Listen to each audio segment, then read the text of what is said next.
शिव जी को जल चढ़ाते समय ये गलती बिल्कुल मत करना। बहुत से लोग शिव जी को जल तो चढ़ाते हैं, जलाभिषेक करते हैं, गलती कर देते हैं और उसका पुण्य जो है उनको मिल नहीं पाता है, उनकी वो पूजा सफल हो नहीं पाती है। आपको क्या करना है, सबसे पहले जब भी आप जल चढ़ाने जाते हैं तो क्रम से देख लीजिए। सबसे पहले आपको जाना है तो शिवलिंग जो होता है आपको ऊपर दिखाई दे रहा होगा, फोटो में भी मैं दिखा देता हूँ। सबसे पहले तो शिव जी का जो दाहिनी तरफ जो होता है यानी सीधे हाथ पर गणेश जी विराजमान होते हैं, तो वहाँ पर सबसे पहले गणेश जी पर जल चढ़ाया जाता है। फिर बाएं हाथ पर यानी उल्टी तरफ कार्तिकेय जी होते हैं, उन पर जल चढ़ाया जाता है। बीच में अशोक सुंदरी जी होती हैं, दिख रहे होंगे ना आपको, ये अशोक सुंदरी जी है, इन पर जल चढ़ाया जाता है। उसके बाद में जो माता पार्वती होती है उनका हस्तकमल होता है, यानी जो शिवलिंग है, शिवलिंग के चारों ओर आपको दिखता है ना, ये हाथ से ऐसे बने हुए शिव जी के चारों तरफ जो जगह होती है, ये माता पार्वती का हस्तकमल होता है, हाथ होते हैं। इन पर क्लॉकवाइज आपको जल चढ़ाना है, यानी घड़ी जैसे चलती है उस तरह से आपको जल चढ़ाना है, घड़ी कैसे चलती है। उसके बाद में आपको शिवलिंग पर जल चढ़ाना है। उसके बाद में जो नाग देवता वासुकी है उन पर आपको जल चढ़ाना है।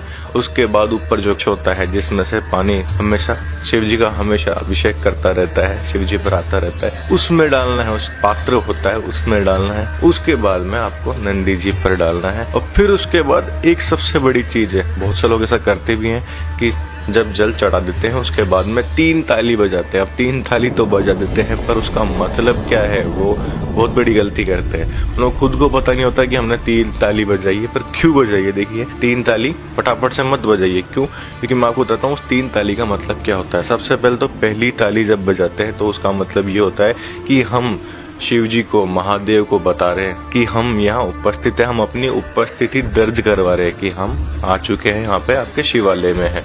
दूसरी ताली जो हम बजाते हैं वो इसलिए बजाते हैं कि हे महादेव, हम तो नादान हैं, पता नहीं क्या क्या मांग लेते हैं, पर जो हमने मांगा है उसमें से जो सही हो, आप जानते हैं क्या सही है क्या गलत है, वो आप हमें दीजिए, जो हमारे लिए अच्छा है हमारे लिए, क्योंकि कई बार हम ऐसी चीज भी मांग लेते हैं जो हमारे लिए ही गलत होती है।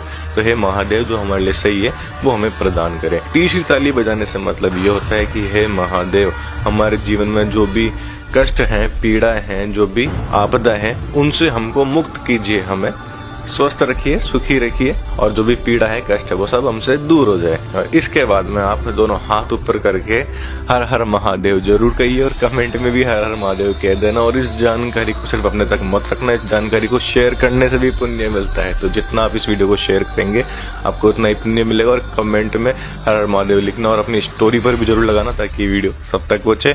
और रोज इसी जानकारी चाहिए नई नई, तो फॉलो जरूर करके जाना।